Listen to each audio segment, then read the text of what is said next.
So I believe it was 1 million or something. Pyramids and hieroglyphics. Throughout the centuries, this civilization has fascinated people of all ages,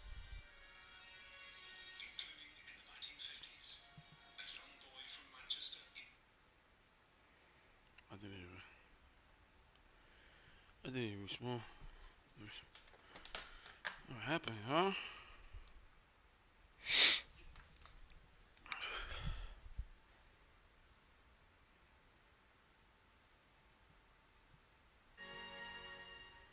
I was writing out the names of the pharaohs from the first dynasty to the last dynasty when I was 7 years old. I was writing them out in Egyptian and giving them later their. So I was a bit strange in that respect, and that's why I think that I insisted that my mum take me to Egypt at the age of 9.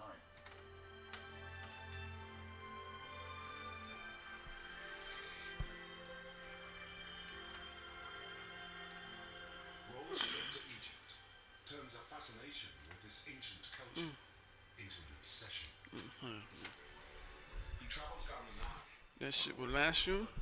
boat, and as dawn breaks, the boat moors near Abu Simbel, two massive temples carved into a mountain. And young David Roll is allowed to enter this spectacular site alone. So there's me, this little kid, 9 years old, walking towards the Holy of Holies. My way is Like lit by the harassing me up there, sunrise nigga. across the river, and the shadow of this little kid is stretching towards the Holy of No water, Holies in no the centre of the temple. crazy. That's My cousin.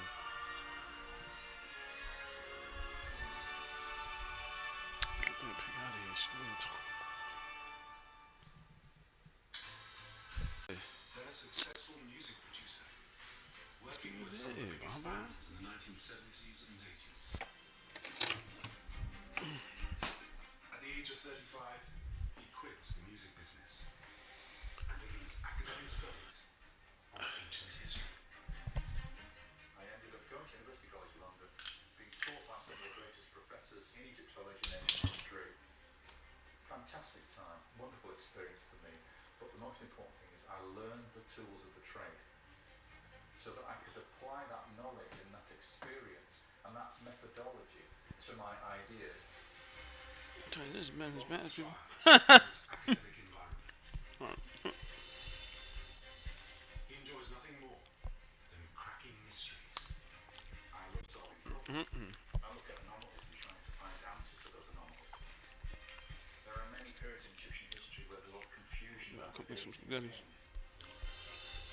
Roll develops a theory that revises the chronology of ancient Egyptian dynasties by hundreds of years. His theories catch the eye of a publisher. Roll's fresh assessment of ancient history is rewarded with an international best-selling book translated into multiple languages. That I understood how to do things and how to research properly with my ideas brought about this thing which is David Roll, the historian, the Snap. writer, the TV presenter. It all came out of that. Discover the past with exclusive ancient history Man. documentaries and ad-free podcasts. Present As a story which explains why the world is the way it is. In this particular narrative, why do people speak so many different languages? Well, I mean, it's because of the story of the Tower of Babel was got muddled up by languages. But Roll disagrees with the skepticism of biblical Oh, scholars. my boy. I think you treat the biblical text like you would any ancient text. We know that it's fictionalized in the sense there's lots of drama in there that isn't really real facts. That sort of thing you find in all ancient texts. So why do we treat the Bible differently to any other ancient text?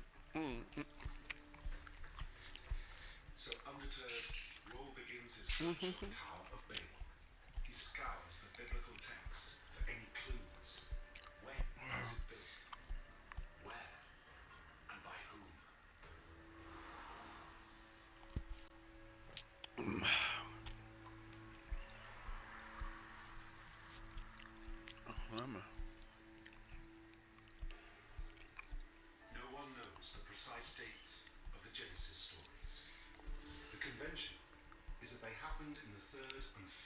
millennium BC, between 2000 and 4000 BC. Elsewhere in the known world, it's the dawn of ancient Egypt. But it's also the cradle of the very first city civilization on Earth. Anywhere, it will be somewhere in this fertile land. Roll has a rough idea of the area and time in which to search for the Tower of Babel. But to home in on the precise spot and time, he needs more data. The chapter on Babel in the Bible has nothing useful, so Roll looks for clues in the chapter before, known as the Table of Nations. It lists the descendants of Noah's 3 sons. The Bible says that humankind descended from these three, and each nation's ancestor is said to be linked to them. So the story just says that these people are born. You don't get any details. Spending on tissue and all that. And in this chapter, Roll is amazed to find a mention of Babel. The creation of the city is credited to an individual, a character called Nimrod.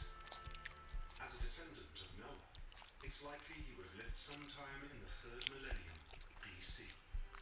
We come across an important character in the book of Genesis. This is King Nimrod.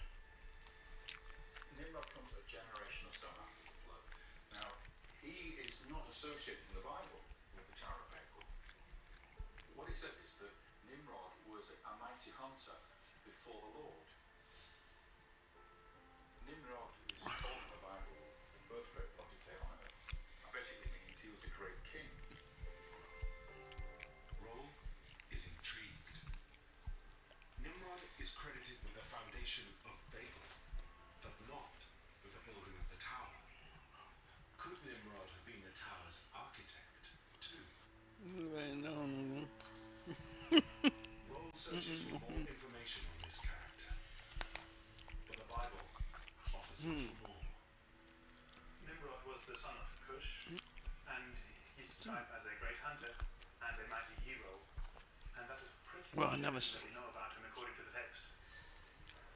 never seen Musa on my He's life. dismissed in a couple of lines. You never hear from him again after that.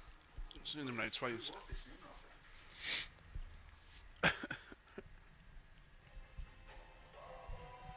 Jerusalem, Holy Land. Jerusalem. No one knows exactly when the story of the Tower of Babel was first written down. Most experts would say sometime in the 1st millennium BC, between 500 and 1000 BC.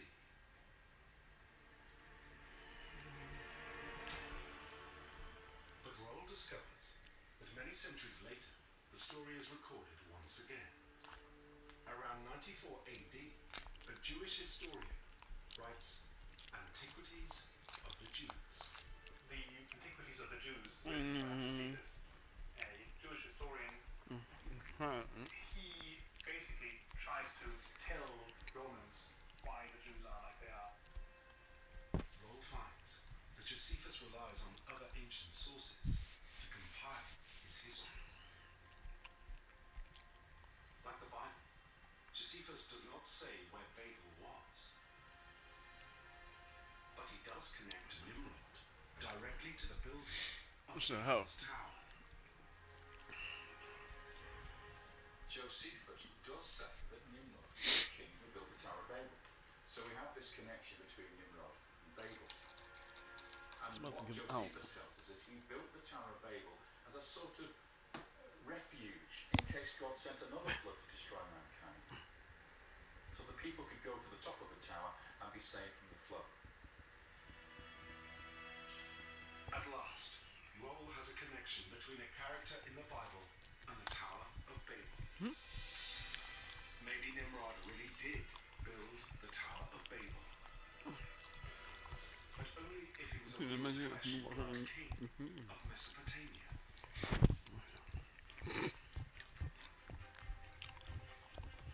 In the heart of Oxford, Complain.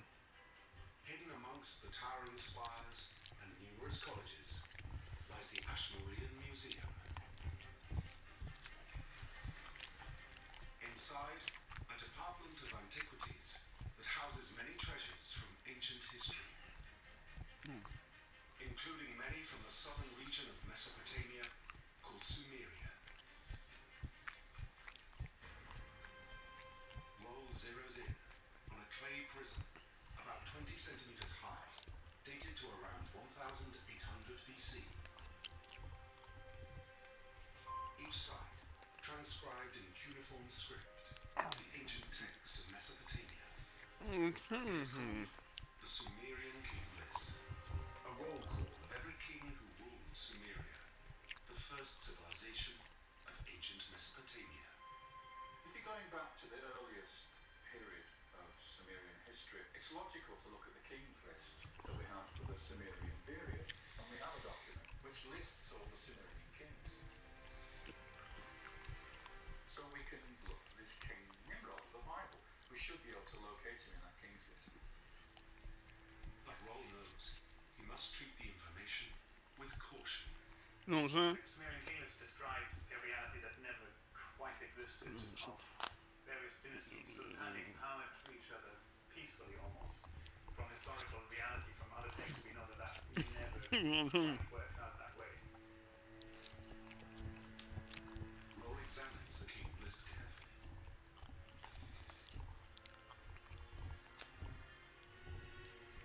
He finds no mention of King Nimrod.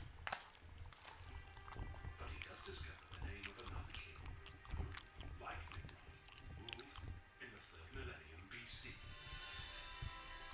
We do have one extremely interesting character. He comes one generation after the flood in the Sumerian tradition. After the flood. He's called Enmer-Ka. The king list says that Enmer-Ka ruled from around 2700 BC for hundreds of years.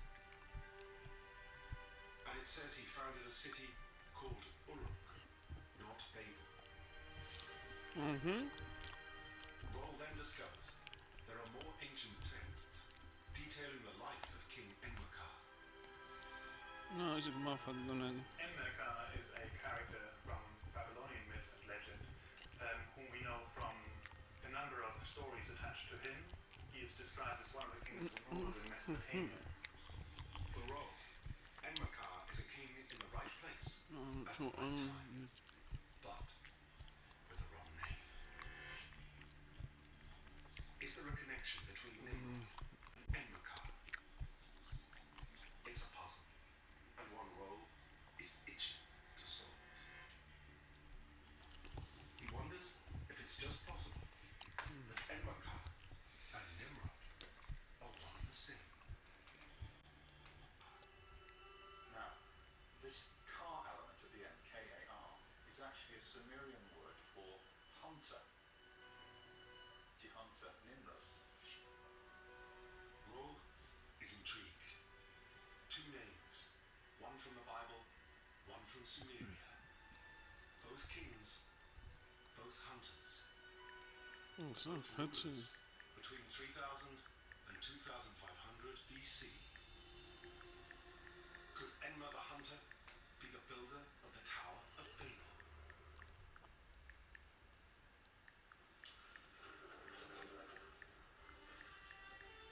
In ancient Hebrew are used inside every synagogue around the world. And Roll believes Hebrew writing may help him solve the mystery of the Tower of Babel.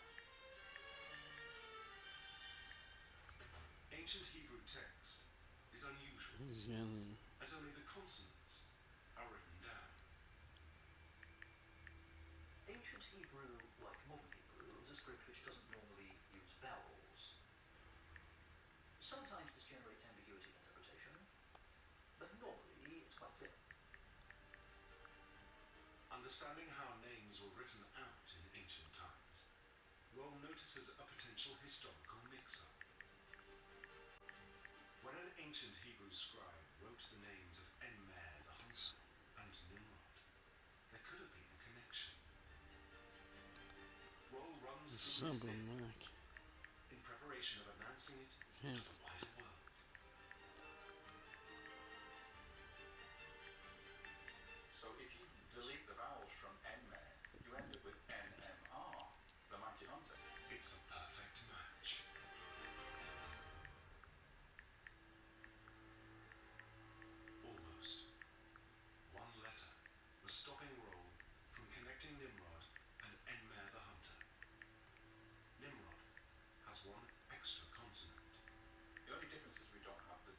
the end of Nimrod. It seems a trivial detail, but a consonant can change a word's meaning. Roll is forced to investigate further. How you spell social? Social. S. In the original Hebrew, the Bible is full of puns. In the case of Nimrod, the extra D turns the name into a verb, to rebel. Yeah. The name Nimrod could be understood as a verb form, meaning we shall rebel or we will rebel. And therefore, any ancient Israelite listener who hears a story about a character called Nimrod will expect some form of rebellion in that story. Roll believes that this means that Nimrod might not have been a real name, but just a play on words. And therefore Nimrod and Enmer the hunter were one and the same. We know that Nimrod was the person who rebelled against God for destroying humankind in the flood and built the tower. So what the scribe has done is he's taken the name Enmer, N-M-R, and added the D to become Nimrod, we shall rebel. So you get Nimrod the mighty hunter in the Bible, and you get Enmer the hunter in the Sumerian text. I think they're the same people.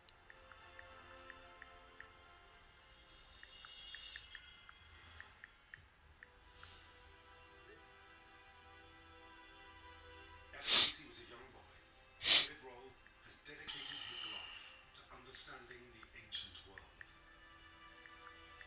He believes he has now at last located a mythical figure who built the Tower of Babel. All he has to do now is find the tower itself.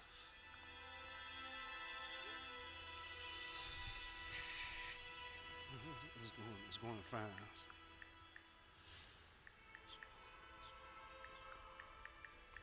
It's Babylon, going fast. an ancient city of wonder and beauty. It first appears around 2000 BC. At its peak, between 1500 and 500 BC, it is home to one of the great wonders of the ancient world, the Hanging Gardens. And Babylon is a sprawling, ancient metropolis. It is depicted as this great, big, massive international city. It's the sort of equivalent of, say, London or New York. It is the international center of the world. For most ancient historians, Todo mundo sabe Babylon junto. is a promising settlement for the Tower of Babel. Babylon sounds like Babel. And as Roll investigates the ruins of Babylon, he discovers that it's also home to an impressive structure. A gigantic, ancient tower temple, or ziggurat. But At Babylon, there is the remains of what essentially was the tallest eso, structure that papi. we know that ever existed, ancient ziggurats in the ancient world. Many experts believe that this type of structure is a perfect match for Babel's tower. Well, we have descriptions of this tower. It's been described to us by the pagans in their texts. And so from that, we can sort of roughly reconstruct what it looked like. 7 stages, a height close to 91 meters. Many academics also believe that this Babylonian tower was adapted by the writers of Genesis for their own ends. In the 6th century BC, Jewish scribes were held captive in Babylon, and the city ziggurat inspired the story about the origins of language. But Roll refuses to buy into the accepted view of academia. He doesn't think the Tower of Babel could have been in Babylon. Roll believes Enmerkar built the Tower of Babel, and he was king at least 1,000 years before Babylon. Babylon is a much later city. It's 1,000 years later. So when you're looking for the first tower temple on earth, the first ziggurat, you're not looking at Babylon. It's too late. So for Roll, the question was, if the Tower of Babel was not in Babylon, where was it? Roll wonders if biblical scribes actually confused Babel with the similar sounding Babylon. Cities have names in the three languages, so it gets very confusing. You might have a name like Babylon in Greek, then we have the Semitic languages, which are from the northern Mesopotamian region, which is the biblical language, Bab-Ilu, which is Akkadian, and then we have this third layer, which is called Sumerian, which is a completely different language. Babylon will also have a Sumerian name, Nun-Ki. In Sumerian, Nun-Ki describes a mighty city. Place names tend to be written in Sumerian, and often they are somehow a characteristic of the city. Nun is mighty, and Ki just means place. So the most foremost place in Babylonia is Babylon, and that's why it is that. But Roll finds there was another mighty city, also called Nun-Ki.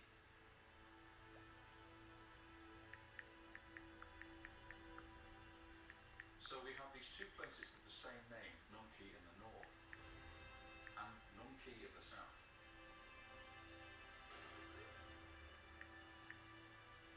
The Nun-Ki in the south of Mesopotamia was thousands of years older than Babylon. And it was known by another name, Eridu.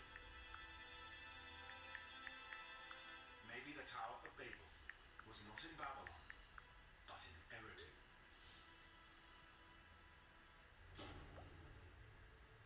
Roll researches everything he can about the ancient city of Eridu. Like the biblical city of Babel, it was famous as the first city. The Sumerian text tells us that the earliest city on earth was Eridu. It's the place where kingship was descended from heaven for the first time. So it's much, much older than the modern Babylon. It seems to be an important place where people began to settle fairly early on. Prior to that, you just have people living in villages or farming or shepherds or whatever. But here we have city civilizations beginning. Eridu. That's where it's all happening.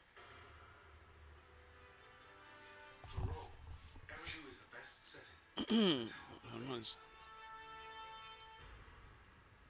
But why then wasn't it known as the Tower of Eridu? Shit about me, nigga.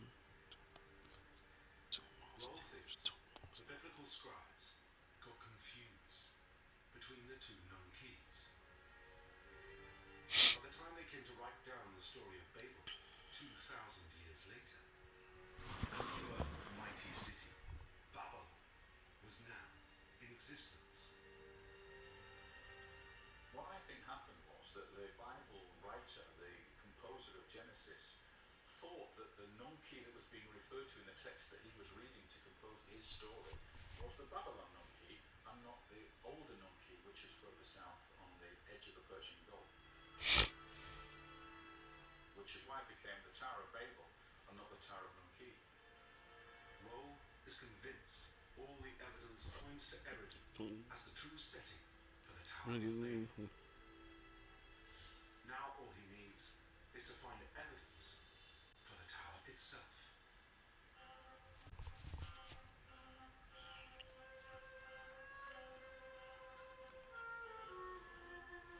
During the 20th century, Mesopotamia is the focus of numerous archaeological digs. Their aim, to discover everything they can about the ancient ruins in this region. During this era, an Iraqi archaeologist discovers the remains of a ziggurat, or tower temple. And Roll finds it existed during the reign of King Enmerkar. It's definitely massive. It's among the largest temples we know of this time period.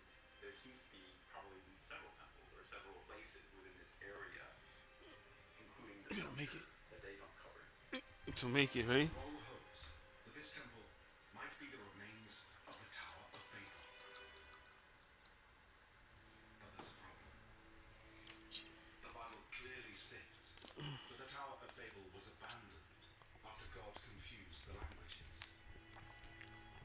no evidence of I land don't know, man. I'm looking at. in this temple.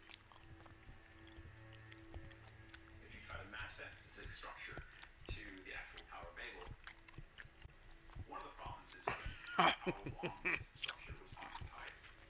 Invested this nigga. In my sense is that this temple was gradually abandoned over time. It looked like a complete structure, not an incomplete structure. Roll is frustrated. The temple at Eridu is a perfect fit for the Tower of Babel, except for the fact that the structure was not abandoned.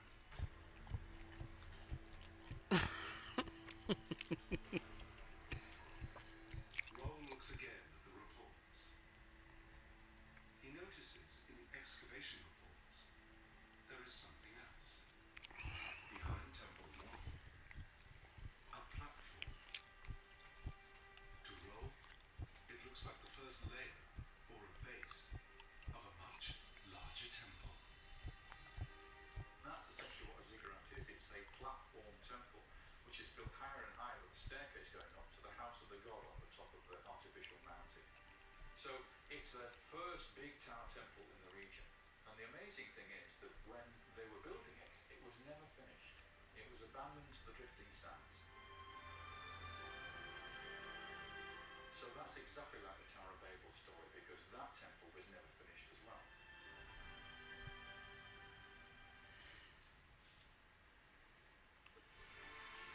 Commercial nigga. Roll is convinced that the platform at Eridu could be the remains of the legendary Tower of Babel. It's a sort of a very satisfactory feeling inside when you see things fitting together like this. This idea of making a pattern of the evidence where it's not just one thing that matters, it's how that relates to the next thing and how they interact with each other. And it's the pattern. When you get a pattern of things working, then you start to realize you've got something going here. Roll strongly suspects that the structure at Eridu is the Tower of Babel. But he can't be sure unless he can also account for the climax of the Bible story. The confusion of languages and the scattering of the people.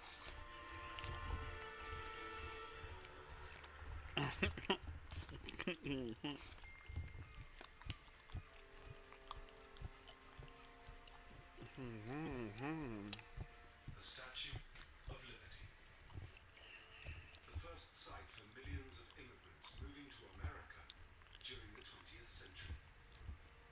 The arrival of these migrants helped turn America into the superpower it is today. And behind the statue, the Manhattan skyline, decorated with hundreds of skyscrapers, modern day versions of heaven-bound towers. Roll discovers that migration and immigration was as commonplace thousands of years ago as it is today.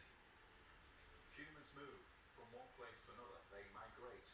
They change the society for which they move into that area. People going to the Americas, for instance, crossing Atlantic, bringing new ideas to America. The same sort of thing was happening in the ancient world. Niggas look good, nigga. And Roll wonders if the Tower of Babel's confusion of languages could have been caused by immigration. He gets this question of the idea of the dispersion of the nations following the abandonment of the Tower of Babel. When we get the confusion of tongues, the idea of multiple languages coming into the region, different ethnic peoples arriving. Roll believes migrants arrived in Eridu, drawn by the prosperity in the region. So you have all these different languages, confusion of tongues. People are speaking in different languages and not getting on with each other.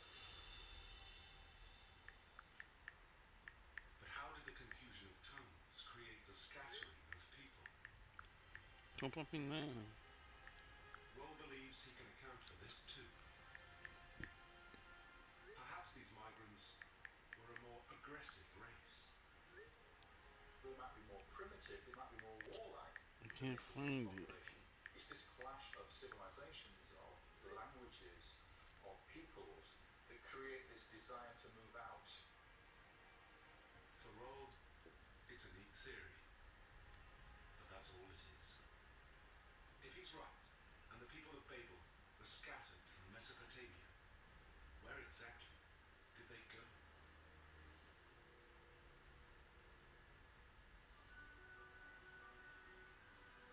1,000 miles from Mesopotamia lies one of the jewels of Egypt, the Eastern Desert. For David Roll, this is one of the great hidden treasures of ancient Egypt. Rock art from the time of the first dynasties. I've been doing a lot of survey work in the Eastern Desert with a team of specialists who go out there, and we record all the rock art we find between the Nile Valley and the Red Sea. During one of these expeditions, Roll makes a fascinating discovery. What we discovered is thousands and thousands of rock drawings, and you see something else that's an amazing element. You see hundreds and hundreds of carvings of high-prowed ships. It's the images of ships that strike Roll as puzzling. They would normally be found where people congregated near a sea, river, or lake. But here they are, miles from the nearest water source. The boat drawings get Roll wondering about the people scattered from Babel. Now that triggered something in my head that said, what are these ships doing in the bone-dry desert between the Nile and the Red Sea? Are these foreign ships that have come from somewhere else, of peoples crossing the desert from the Red Sea to the Nile and taking over the place? The idea that ancient Egypt was founded by outsiders from Mesopotamia sounds outlandish. But Roll remembers his earlier studies on Egyptology. One of the big mysteries was that the great Egyptian civilization appeared to grow out of nothing. At this time, Egypt was really just developing. There was society there, there was order, there was kingship or chieftainship, but really sophisticated pharaonic civilization didn't exist at this time. Some Egyptologists have suggested that the pharaohs may have been foreigners. In Egyptology, there is a theory that it was these people from outside Egypt that came in and became the The pharaohs. enemy attack me. But if the builders of Babel's mighty tower did migrate, why Egypt?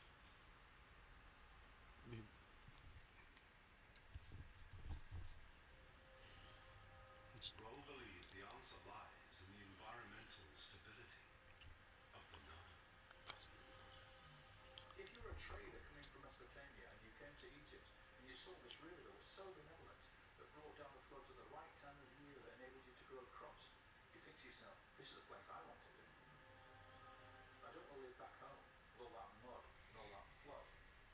I want to live here where things work properly. And I'm not just going to trade with these people, I'm going to migrate and I'm going to stay here. And if I'm going to stay here and I'm going to